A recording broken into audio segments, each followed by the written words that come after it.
നമസ്കാരം. എല്ലാ പ്രേക്ഷകർക്കും ഹരിതത്തിലേക്ക് ഹൃദ്യമായ സ്വാഗതം.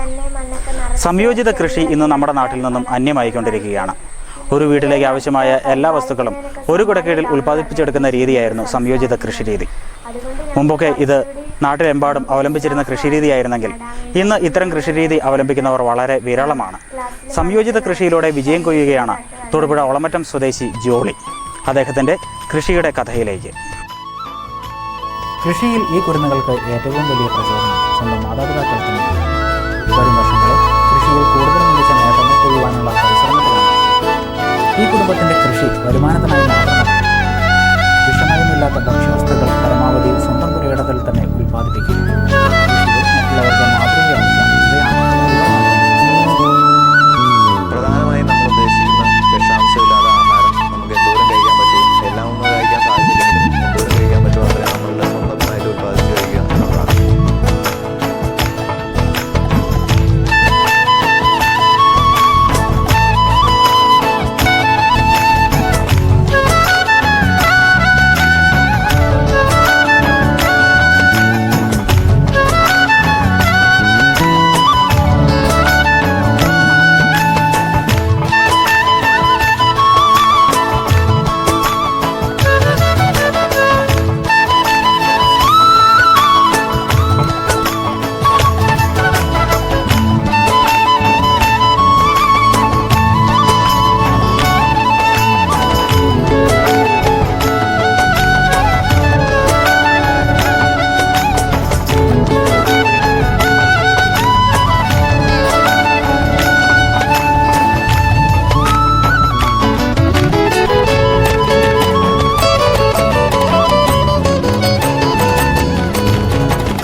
കോൺക്രീറ്റ് കെട്ടിടങ്ങൾ കൊണ്ട് ഭൂഗോളം നിറയുന്ന കാലം വിദൂരമല്ല.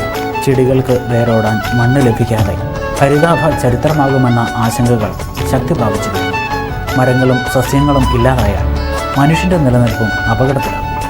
സ്വന്തമായി കൃഷി ഇറക്കാൻ ഒരു തൊണ്ട് ഭൂമിയില്ലാത്തതിൻ്റെ വൈഷമ്യം ഏറെ അനുഭവിക്കുന്നത് നഗരവാസികളാണ്. ഇത്തരം പ്രതിസന്ധികൾക്ക് ചെറിയൊരു അളവിലെങ്കിലും പരിഹാരം എന്ന നിലയ്ക്കാണ് മട്ടുപ്പാവ് കൃഷിയുടെ പ്രസക്തി വർദ്ധിച്ചു തുടങ്ങിയത്. കോൺക്രീറ്റ് കെട്ടിടത്തിന് മുകളിലെ സൂര്യപ്രകാശം ഏൽക്കുന്ന ഭാഗത്ത് പച്ചക്കറികളും മറ്റ് ചെടികളും നട്ടുപിടിപ്പിക്കുന്നത് നഗരങ്ങളിൽ വ്യാപകമാവുകയാണ്. തൊടുപുഴ ഒളമറ്റം സ്വദേശിയായ ജോളിയും ഭാര്യ സോണിക്കും തങ്ങളുടെ വീടിന് മുകളിൽ നടത്തിയിരിക്കുന്ന കൃഷി മാതൃകാപരവും അനുകരണീയവുമാണ്. 1600 സ്ക്വയർ ഫീറ്റ് വിസ്തൃതിയുള്ള ടെറസിൽ വീട്ടിലേക്ക് ആവശ്യമായ എല്ലാ പച്ചക്കറി ഇനങ്ങളും ഇവർ കൃഷി ചെയ്യുന്നുണ്ട്.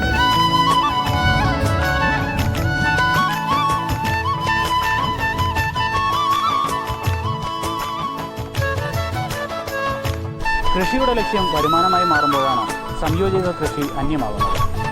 ജോളിയെപ്പോലുള്ള മാതൃകകൾ ഇനിയും നമ്മുടെ നാട്ടിൽ ഉണ്ടാവട്ടെ എന്ന ആശംസയുമായി ഹരിതത്തിൻ്റെ ഈ എപ്പിസോഡ് ഇവിടെ പൂർണ്ണമാകുന്നു. ഹരിതത്തെക്കുറിച്ചുള്ള ഇവർക്ക് സ്വന്തമായുള്ളത് അരയേക്കർ ഭൂമി മാത്രമാണ്. തെങ്ങും വാഴയും കപ്പയും ചേനയും ചേമ്പും മറ്റും നട്ടു കഴിഞ്ഞാൽ പിന്നെ പച്ചക്കറി കൃഷിക്ക് ഇത്രയും സ്ഥലം മതിയാകില്ല. ഈ ദമ്പതികളെ മട്ടുപ്പാവ് കൃഷിയെക്കുറിച്ച് നിങ്ങളുടെ അറിവിൽ മികവ് തെളിയിച്ച ഒരു കർഷകനുണ്ടെങ്കിൽ ഞങ്ങളെ അറിയിക്കുക. മുളക് അറിയിക്കേണ്ട ഫോൺ നമ്പർ 9495644867 ടെറസിൽ കൃഷി ചെയ്തിരിക്കുന്നത്.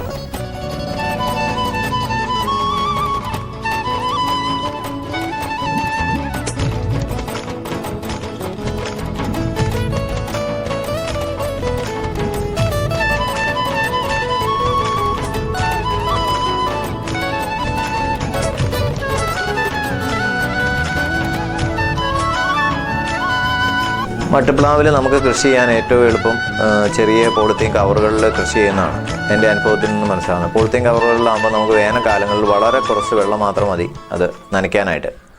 പിന്നെ പോളിത്തീൻ ബാഗുകളിൽ നമ്മൾ വളവും മറ്റ് സാധനങ്ങൾ ഉപയോഗിച്ച് അത് പുറത്തേക്ക് പോകാതെ പരമാവധി ആ ചെടിക്ക് കിട്ടാനുള്ളൊരു സംവിധാനം ഉണ്ടാവും. അത് വേനൽക്കാലങ്ങളിൽ പോളിത്തീൻ ബാഗുകളിൽ കൂടുതൽ വിളവ് കണ്ടുവരുന്നു. നമ്മൾ മഴക്കാലങ്ങളിൽ കുറവാണ്. മഴക്കാലങ്ങളിൽ വെള്ളം കെട്ടി നിന്ന് ചീഞ്ഞു പോകാനുള്ള സാധ്യതയുള്ളതുകൊണ്ട് വേനൽക്കാലങ്ങളിൽ നല്ല രീതിയിൽ ടെറസിൽ കൃഷി ചെയ്യാൻ പറ്റും. മഴക്കാലങ്ങളിൽ ടെറസിൽ ചില ഇനം ചെടികൾ നമുക്ക് നടാൻ പറ്റും. തക്കാളി, വെള്ളിരി, അങ്ങനെ വെണ്ട. മഴക്കാലങ്ങളിൽ പ്രതിരോധശേഷി അത് ചെടികൾക്കേ ഉള്ളൂ. മറ്റ് നമ്മൾ വഴുതന അങ്ങനെയുള്ള സാധനങ്ങൾക്കൊക്കെ കൂടുതൽ മഴക്കാലങ്ങളിൽ ഉണ്ടാകുന്നതുകൊണ്ട് അത് മഴക്കാലങ്ങളിൽ കൃഷി ചെയ്യാൻ ബുദ്ധിമുട്ടാണ്. വഴുതന, വെണ്ട, മുളക് തുടങ്ങിയവ ഗ്രോ ബാഗുകളിലാണ് കൃഷി ചെയ്തിരിക്കുന്നതെങ്കിൽ അടതാപ്പ്, കോവൽ, പയർ എന്നിവ പന്തലിൽ കയറ്റി പടർത്തിയിരിക്കുകയാണ്.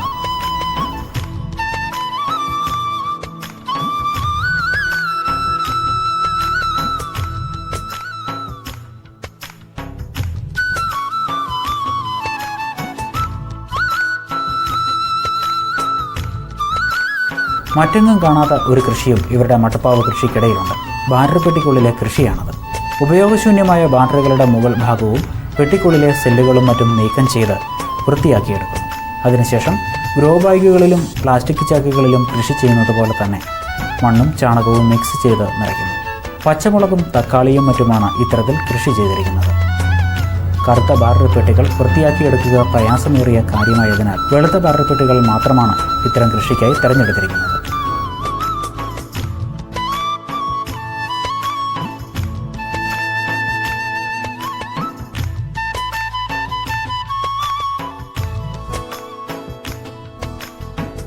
വാഹനങ്ങളുടെ ഉപയോഗശൂന്യമായ ടയറിനുള്ളിലെ മരച്ചീനി കൃഷിയാണ് മട്ടുപ്പാവ് കൃഷിയിലെ മറ്റൊരു കൗതുക കാഴ്ച. 2 ടയറുകൾ ഒന്നിനു മുകളിലായി ഒന്നായി അടുക്കി അതിനുള്ളിൽ മണ്ണും ചാണകവും നിറച്ച് മരച്ചീനി നട്ടിരിക്കുന്നു.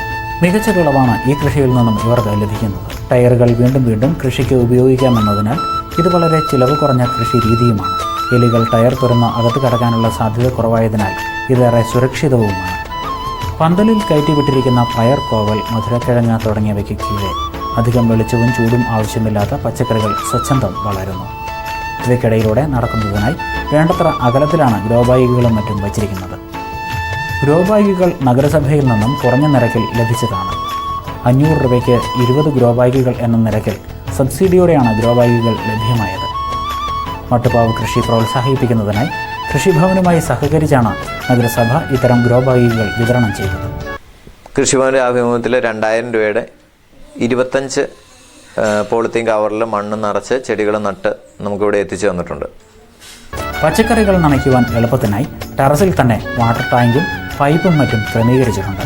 ഇതുകൂടാതെ ടെറസിൽ പതിക്കുന്ന മഴവെള്ളം വീടിന് പുറകിലെ കോൺക്രീറ്റ് കുളത്തിൽ ശേഖരിക്കുന്നു. അവിടെ നിന്നും ചെടികൾ നനയ്ക്കുവാനും മീൻകുളങ്ങളിലേക്കുമെല്ലാം വെള്ളമെടുക്കുവാനും സാധിക്കുന്നുണ്ട്. വാട്ടർ അതോറിറ്റിയിൽ പ്ലംബിംഗ് ജോലികൾ ചെയ്തിരുന്ന ആളാണ് ജോലി.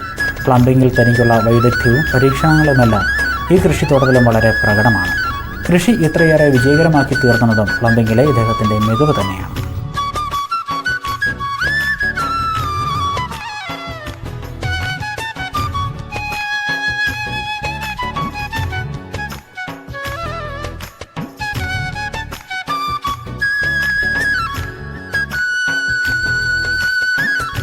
തക്കാളിയും പച്ചമുളകും മറ്റും കൃഷി ചെയ്തിരിക്കുന്ന ബാറ്ററിപ്പെട്ടികൾ തമ്മിൽ പോലും ചുവട്ടിൽ ചെറിയ പൈപ്പുകളാൽ പരസ്പരം ബന്ധിപ്പിച്ചിട്ടുണ്ട്. ഇതുമൂലം എല്ലാ പെട്ടികളിലും തുല്യ അളവിൽ ജലം നൽകും. ആവശ്യത്തിലധികമുള്ള ജലം പുറത്തേക്ക് ഒഴുകി പോവുകയും ചെയ്യും. പറമ്പിൽ വീഴുന്ന മുഴുവൻ മഴവെള്ളവും പറമ്പിൽ തന്നെ താഴുന്നതിനുള്ള സംവിധാനങ്ങൾ നമ്മുടെ പറമ്പിൽ ചെയ്തിട്ടുണ്ട്. അതുകൂടാതെ റോഡ് വഴി ഒഴുകി വരുന്ന വെള്ളവും നമ്മുടെ പറമ്പിൽ ശേഖരിച്ച് പരമാവധി റെയിൻ വാട്ടർ ഹാർവെസ്റ്റ് ചെയ്യാനുള്ള സംവിധാനം ചെയ്തിട്ടുണ്ട്. നിലവിൽ വാർക്കപ്പുറത്ത് വീഴുന്ന മുഴുവൻ വെള്ളവും മഴവെള്ള സംഭരണിയിൽ സംഭരിച്ച് ആ വെള്ളം നമ്മൾ കൃഷി ആവശ്യത്തിനും മറ്റ് മൃഗങ്ങളെ കുളിപ്പിക്കുന്നതിനും എല്ലാം ഉപയോഗിക്കുന്നു. കനത്ത മഴയിൽ കൃഷികൾ ചെയ്യുന്നതിനായി ചെറിയൊരു ഗ്രീൻ ഹൗസും വീടിന് പിന്നിലായി ഒരുക്കിയിട്ടുണ്ട്. ക്യാരറ്റ്, ബീറ്റ്റൂട്ട്, കാബേജ് തുടങ്ങിയവ ഈ ഗ്രീൻ ഹൗസിനുള്ളിലാണ് കൃഷി ചെയ്തിരിക്കുന്നത്.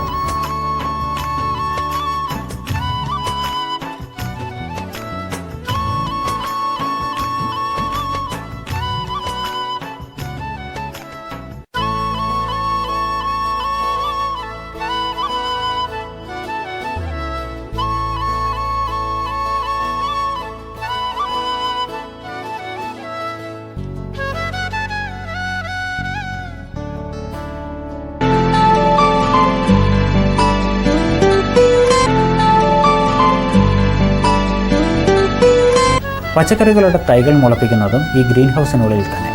അധികം മഴയോ വെയിലോ ഏൽക്കാതെ ചെടികളെ സംരക്ഷിക്കാനാകും എന്നതാണ് ഈ ഗ്രീൻ ഹൗസിൻ്റെ മേന്മ. മഴക്കാലങ്ങളിൽ പച്ചക്കറികൾ പുറത്ത് നട്ട് കഴിഞ്ഞ് കഴിഞ്ഞാൽ കേടായി പോകുമായിട്ട് നമ്മളൊരു ഗ്രീൻ ഹൗസ് പോലെ വൈറ്റ് പടത കൊണ്ടൊരു ഹൗസ് ഉണ്ടാക്കിയിട്ട് അതിൻ്റെ അതാണ് കൃഷി ചെയ്യുന്നത്.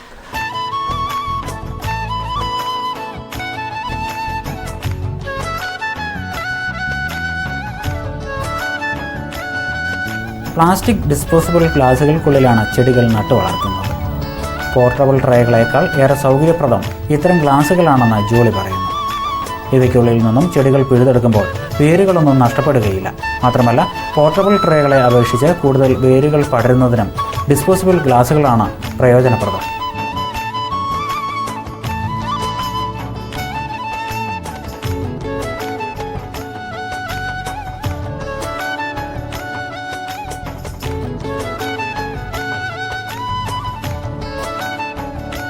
വിവിധതരം ഔഷധ സസ്യങ്ങളും ഇവർ നട്ടുപരിപാലിക്കുന്നുണ്ട്.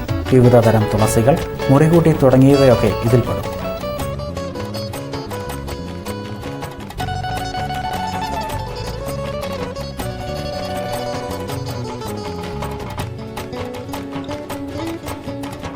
ഇവയ്ക്ക് സമീപമാണ് ഇഞ്ചി കൃഷി.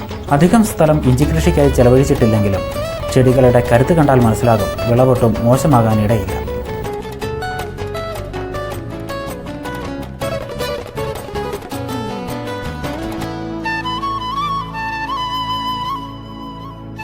പേരയും മാവും തെങ്ങും നെല്ലിയും മറ്റുമായി നിരവധി ഫലവൃക്ഷങ്ങളും ഇവരുടെ പുരയിടത്തിലുണ്ട്.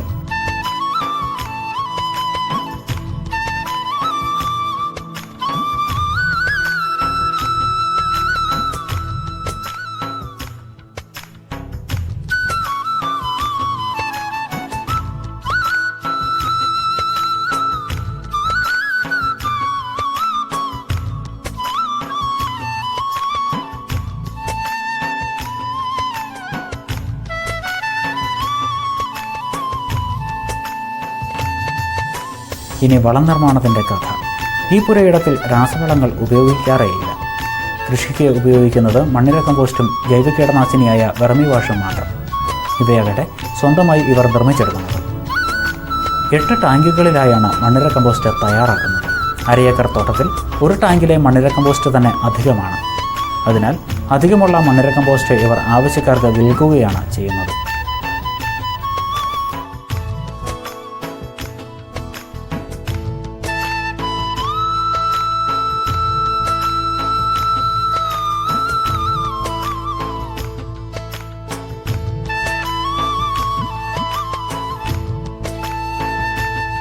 മണ്ണിര കമ്പോസ്റ്റ് നിർമ്മാണത്തിനായി പ്രധാനമായും ഉപയോഗിക്കുന്നത് ഉപയോഗശൂന്യമായ വാഴവിത്തുകളാണ്. വാഴവിത്തുകൾ വിൽക്കുന്ന കടകളിൽ നിന്നും ഉപയോഗശൂന്യമായ വിത്തുകൾ വിലയൊന്നും നൽകാതെ തന്നെ ലഭിക്കുന്നു. ഇവ നടുവേ മുറിച്ച ശേഷം ടാങ്കുകളിൽ നിക്ഷേപിച്ച് അതിനു മുകളിൽ ചാണകവും നിക്ഷേപിക്കുന്നു. ബാക്കിയൊക്കെ മണ്ണിരകൾ ചെയ്തുകൊള്ളും. വല്ലപ്പോഴും ഒന്ന് ഇളക്കി കൊടുക്കുക മാത്രമാണ് നമ്മുടെ പണി. മണ്ണിര കമ്പോസ്റ്റ് തയ്യാറാക്കുന്നതിൻ്റെ ലഘുവിവരണം ജോളിയുടെ വാക്കുകൾ. മണ്ണിര കമ്പോസ്റ്റ് നമുക്ക് ശരിക്കും എല്ലാ വീട്ടിലും അവനവൻ്റെ ആവശ്യത്തിനായ വളം ഉണ്ടാക്കാൻ വേണ്ടി നമ്മുടെ വീട്ടിൽ പറമ്പിൽ വീഴുന്ന കരികലുകളും മറ്റ് സ്വല്പം ഒരു 40% ചാണകം ഉണ്ടെങ്കിൽ നല്ല രീതിയിൽ മണ്ണിര കമ്പോസ്റ്റ് ഉണ്ടാക്കാൻ പറ്റും ആർക്കും. മണ്ണിര കമ്പോസ്റ്റിന് ചുറ്റും ഒരു വെള്ളം കെട്ടി നിൽക്കുന്ന ഒരു സംവിധാനം ഉണ്ടാവുകയാണ്. അതിൻ്റെ തൂറുമ്പ് കയറി മണ്ണിരകളെ നശിപ്പിക്കാതിരിക്കും. പിന്നെ മറ്റെല്ലാ വളങ്ങളായെങ്കിലും നല്ല രീതിയിൽ പച്ചക്കറികൾക്കും മറ്റ് എല്ലാ വിളകൾക്കും പെട്ടെന്ന് എഫക്റ്റ് ചെയ്യുന്ന ഒരു വളമാണ് മണ്ണിര കമ്പോസ്റ്റ്. മണ്ണിര കമ്പോസ്റ്റ് എന്ന് പറഞ്ഞാൽ നമ്മളിപ്പം ഒരു സിമെൻറ്റ് ചതുരത്തിലൊരു ടാങ്കിൽ നമുക്ക് ഉപയോഗശൂന്യമായ വേസ്റ്റുകളെല്ലാം നിറച്ചിടുക. അതിനുശേഷം അതിന് മുകളിൽ ചാണകം കലക്കി ഒഴിക്കുക. ചാണകം കലക്കി ഒഴിച്ച് ഒരു 10-15 ദിവസം കഴിയുമ്പോൾ മണ്ണിരകൾ അതിൻ്റെ അകത്ത് നിക്ഷേപിച്ച് കഴിഞ്ഞാൽ ഇത് മേള് മുതൽ തിന്ന് താഴെ വരെ ഇറങ്ങി കഴിയുമ്പോൾ നമുക്ക് മേളിൽ നിന്ന് കോരിയെടുക്കാം. ഇപ്പം മേളിൽ നിന്ന് തീരുന്നതനുസരിച്ച് കുറച്ച് വേണേൽ കോരിയെടുക്കാം. അല്ലെങ്കിൽ മൊത്തം തീർന്നതിന് ശേഷം ഒരുമിച്ച് കോരിയെടുക്കാം. എന്നിട്ട് മണ്ണിരകളെ നമ്മൾ അതിൻ്റെ അകത്ത് പിടിച്ച് വീണ്ടും അടുത്ത ടാങ്കിലേക്ക് അങ്ങനെ നിക്ഷേപിച്ചുകൊണ്ടിരുന്ന മണ്ണിര കമ്പോസ്റ്റ് കിട്ടും. ആ കമ്പോസ്റ്റ് അരിക്കാതെ ഉപയോഗിക്കാം. അരിക്കാതെ ഉപയോഗിച്ച് നമുക്ക് മണ്ണിരകൾ നഷ്ടപ്പെടും എന്നുള്ളൊരു കുഴപ്പം മാത്രമേ ഉള്ളൂ. അരിക്കാതെ ഉപയോഗിച്ചെന്നുള്ള മറ്റ് യാതൊരു കുഴപ്പങ്ങളുമില്ല.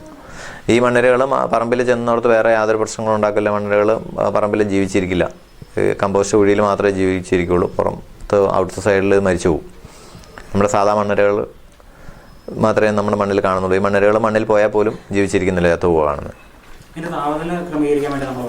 തവിടിൽ സാധാരണ കൂടുതലായിട്ട് വാഴയുടെ വേസ്റ്റുകൾ കൂടുതൽ കമ്പോസ്റ്റിൽ നിക്ഷേപിക്കുകയാണെങ്കിൽ നനയ്ക്കേണ്ട ആവശ്യമേ ഇല്ല.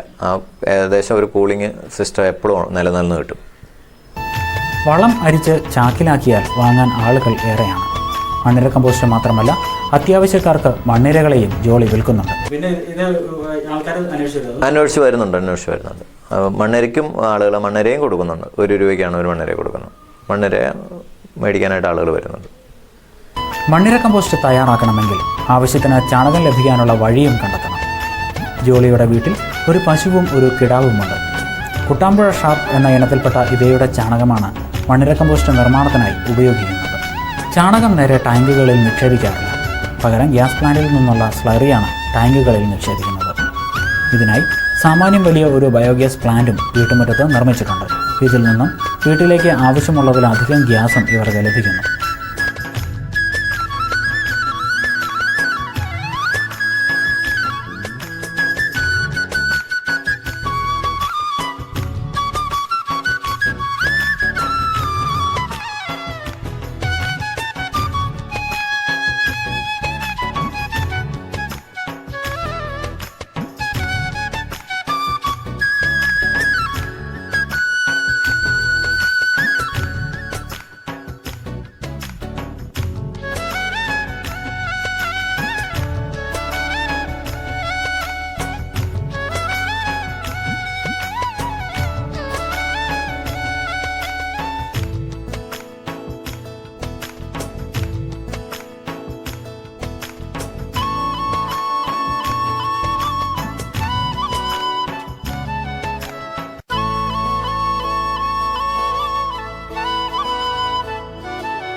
ജോളി സോണിറ്റ് ദമ്പതികളുടെ കാർഷിക വിജയഗാഥ ഇവിടെയും തീർന്നില്ല.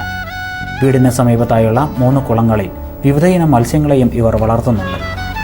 ഗൗര, നട്ടർ എന്നീ ഇനത്തിൽപ്പെട്ട മീനുകളാണ് ഇതിൽ ഏറ്റവും കൂടുതലുള്ളത്. പിന്നെ കൂടുതലും നമ്മൾ വെള്ളം ക്ലീൻ ചെയ്യേണ്ടാത്ത ഒരു ഇനം മീനാണ് ഞാൻ വളർത്തുന്നത്, ഗൗരാമി എന്ന് പറയുന്നത്. വെള്ളം കുറേയൊക്കെ മോശമായാലും വർഷത്തിൽ ഒരു പ്രാവശ്യം വെള്ളം ചേഞ്ച് ചെയ്ത് കൊടുത്താൽ മതി. അത് മഴക്കാലങ്ങളിൽ മാത്രം ചെയ്താൽ മതി. അപ്പോൾ നമുക്ക് ഏത് വേനൽക്കാലത്തും ഇത്ര വെള്ളം ക്ഷാമമുള്ളിടത്ത് ഈ മീനെ വളർത്താവുന്നതാണ്. ഗൗരാമി വളർത്തൽ ലാഭമാണ്. പക്ഷേ അതിൻ്റെ കുഞ്ഞുങ്ങളെ കിട്ടാൻ വളരെ ബുദ്ധിമുട്ടുള്ള ഒരു അവസ്ഥയാണ്. കുഞ്ഞുങ്ങളെ നമ്മൾ ബ്രീഡ് ചെയ്യാനാണെങ്കിൽ തന്നെ ഇപ്പോൾ ഈ വർഷം കുഞ്ഞുങ്ങളെ കിട്ടിയെങ്കിൽ ചിലപ്പോൾ അടുത്ത വർഷം കിട്ടത്തില്ല. അപ്പോൾ അത് സ്വന്തമായിട്ട് ബ്രീഡ് ചെയ്യുന്ന ഒരു രീതിയാണ് മീനുള്ളത്. കുഞ്ഞുങ്ങൾ ഏകദേശം ഒരു കുഞ്ഞിന് 20 രൂപയൊക്കെ വിലയുണ്ട്. നമുക്ക് കിട്ടുവാണെങ്കിൽ ചിലപ്പോൾ 3000 കുഞ്ഞു കിട്ടിയ വർഷങ്ങളുണ്ട്. അത് ഓരോ വർഷവും ഇങ്ങനെ കൂടിയും കുറഞ്ഞൊക്കെ ഇരിക്കും. നമ്മൾ കുഞ്ഞുങ്ങളെ കൊടുക്കുന്നത്. ഗൗരാമി മീൻ അങ്ങനെ കൂടുതൽ അസുഖങ്ങളൊന്നുമല്ല. സാധാരണ ഫംഗസാണ് അതിന് സാധാരണ ബാധിക്കുന്നത്. അത് വായു കൂടെ വരുന്നതാണ്, നമുക്കൊന്നും ചെയ്യാൻ പറ്റില്ല. സാധാരണഗതിയിൽ ഉപ്പ് നമ്മൾ വെള്ളത്തിൽ ആഡ് ചെയ്യുമ്പോൾ അതങ്ങ് പെട്ടെന്ന് കുറയാറുണ്ട്. എൻ്റെ ഇവിടെയുള്ള പേർ ജോഡി ഒരു 9 കിലോ ഒക്കെ വെയിറ്റുള്ള, ഏകദേശം ഒരു വർഷം ഒരു 1/2 കിലോയ്ക്ക് ഉള്ളത് വളരില്ല. ഗൗരായുടെ കുഞ്ഞുങ്ങളെ ബ്രീഡ് ചെയ്യിപ്പിച്ച് വിൽക്കുന്നുമുണ്ട്. ഇതിനു പുറമെ ഏതാനും പുഴ മത്സ്യങ്ങളെയും കൗതുകത്തിനായി വളർത്തുന്നുണ്ട്. മനഞ്ഞിൽ, മുഷി, ആരോൻ, വരാൽ തുടങ്ങിയവ ഈ കൂട്ടത്തിൽപ്പെടും. ഇവയെ പ്രത്യേകം ടാങ്കുകളിലാണ് സൂക്ഷിച്ചിരിക്കുന്നത്. ഇവിടെ എത്തുന്ന ആർക്കും ഈ പുഴ മത്സ്യങ്ങൾ ഒരു കൗതുകം തന്നെയാണ്. പുഴമീൻ നമ്മൾ ആളുകൾ, ഞാൻ ഫിഷറീസിൻ്റെ കോർഡിനേറ്ററാണ്. ഇതുമായിട്ട് മീനും വളർത്തലുമായിട്ട് ബന്ധപ്പെട്ട ആളുകൾക്ക് അതിന് വേണ്ട പരിചയവും ഒക്കെ കൊടുക്കുന്നുണ്ട്. അപ്പോൾ അതുമായിട്ട് ബന്ധപ്പെട്ട് വരുന്ന ആളുകൾക്ക് പുഴയിലുള്ള മീനുകളെയൊക്കെ കാണിച്ചു കൊടുക്കാൻ വേണ്ടി എല്ലാ മീനുകളും വീട്ടിൽ വളർത്താൻ പറ്റുമെന്ന് കാണിക്കാൻ വേണ്ടി 2-3 ടാങ്കുകളിൽ എല്ലാ ഇനം മീനുകളെ വളർത്തുന്നുണ്ട്. ഇപ്പം നമ്മുടെ ഈ കൃഷികൾക്ക് മീൻ വളർത്തൽ അങ്ങനെയുള്ള കാര്യങ്ങളൊക്കെ എന്തെങ്കിലും ഈ സബ്സിഡി കാര്യങ്ങളൊക്കെ മീൻ വളർത്തലുമായിട്ട് സംബന്ധിച്ച് മറൈനിൻ്റെ സബ്സിഡി കിട്ടിയിട്ടുണ്ട്.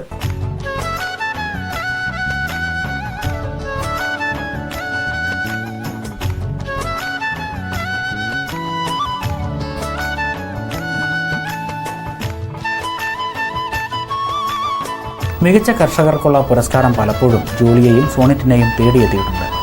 മന്ത്രി PJ ജോസഫ് അടക്കമുള്ള പ്രമുഖരിൽ നിന്നും കാർഷിക പുരസ്കാരങ്ങളും ഇവർ ഏറ്റുവാങ്ങിയിട്ടുണ്ട്.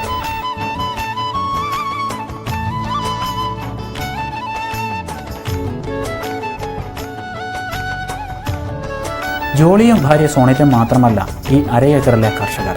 ഇവരുടെ മക്കളായ മരിയയും മാത്യുവും നല്ല ഒന്നാന്തരം കർഷകർ തന്നെ. പച്ചക്കറികളും മറ്റും നട്ട് ഇതിനോടകം ഇവരും കൃഷിയിൽ തങ്ങളുടെ അഭിരുചി തെളിയിച്ചു കഴിഞ്ഞു.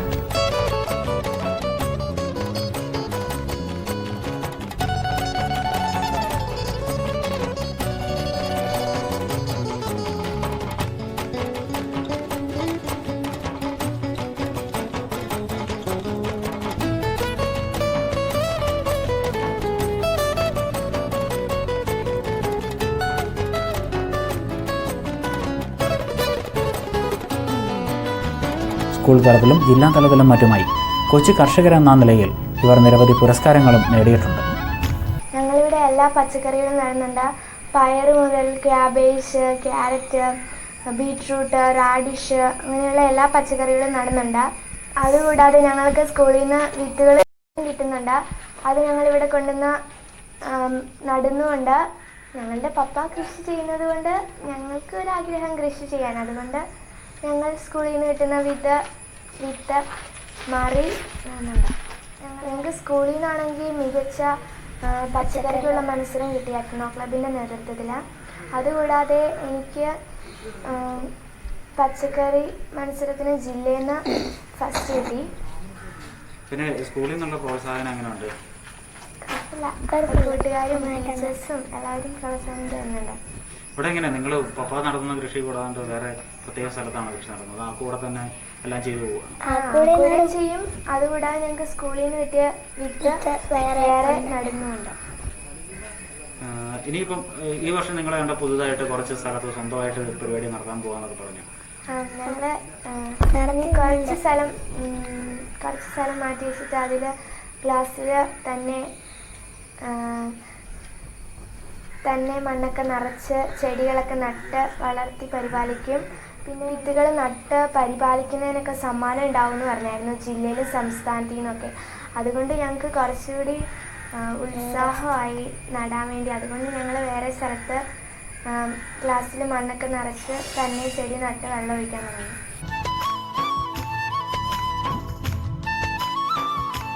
കൃഷിയിൽ ഈ കുരുന്നുകൾക്ക് ഏറ്റവും വലിയ പ്രചോദനം സ്വന്തം മാതാപിതാക്കൾ തന്നെയാണ്. വരും വർഷങ്ങളിൽ കൃഷിയിൽ കൂടുതൽ മികച്ച നേട്ടങ്ങൾ കൊയ്യുവാനുള്ള പരിശ്രമത്തിലാണ് ഇവർ. ഈ കുടുംബത്തിൻ്റെ കൃഷി വരുമാനത്തിനായി മാത്രമുള്ളതല്ല. വിഷമയമില്ലാത്ത ഭക്ഷ്യവസ്തുക്കൾ പരമാവധി സ്വന്തം പുരയിടത്തിൽ തന്നെ ഉൽപ്പാദിപ്പിക്കുക, കൃഷിയിൽ മറ്റുള്ളവർക്ക് മാതൃകയാവുക, ഇവയാണ് ഇവർ നൽകുന്ന സന്ദേശം.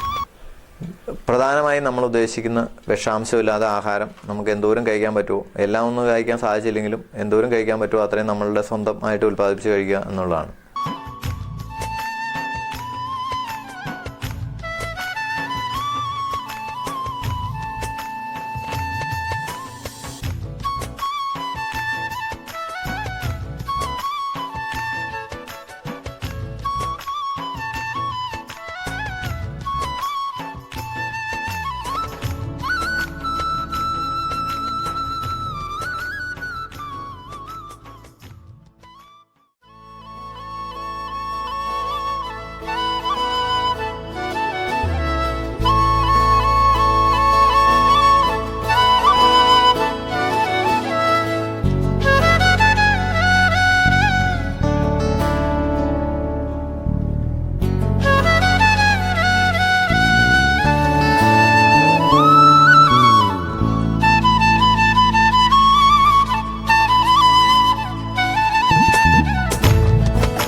കൃഷിയുടെ ലക്ഷ്യം വരുമാനമായി മാറുമ്പോഴാണ് സംയോജിത കൃഷി അന്യമാകുന്നത്. ജോളിയെ പോലുള്ള മാതൃകകൾ ഇനിയും നമ്മുടെ നാട്ടിൽ ഉണ്ടാവട്ടെ എന്ന ആശംസയുമായി ഹരിതത്തിൻ്റെ ഈ എപ്പിസോഡ് ഇവിടെ പൂർണ്ണമാകുന്നു. ഹരിതത്തെക്കുറിച്ചുള്ള നിങ്ങളുടെ അഭിപ്രായങ്ങളും നിർദ്ദേശങ്ങളും മറക്കാതെ ഞങ്ങളെ എഴുതി അറിയിക്കുക. അറിയിക്കേണ്ട വിലാസം: ഋതി പ്രൊഡ്യൂസർ, ഹരിതം ദൃശ്യ channels, A1 building, Poovarani PO, Paika. നിങ്ങളുടെ അറിവിൽ മികവ് തെളിയിച്ച ഒരു കർഷകനുണ്ടെങ്കിൽ ഞങ്ങളെ അറിയിക്കുക. അറിയിക്കേണ്ട ഫോൺ നമ്പർ 9495 648697.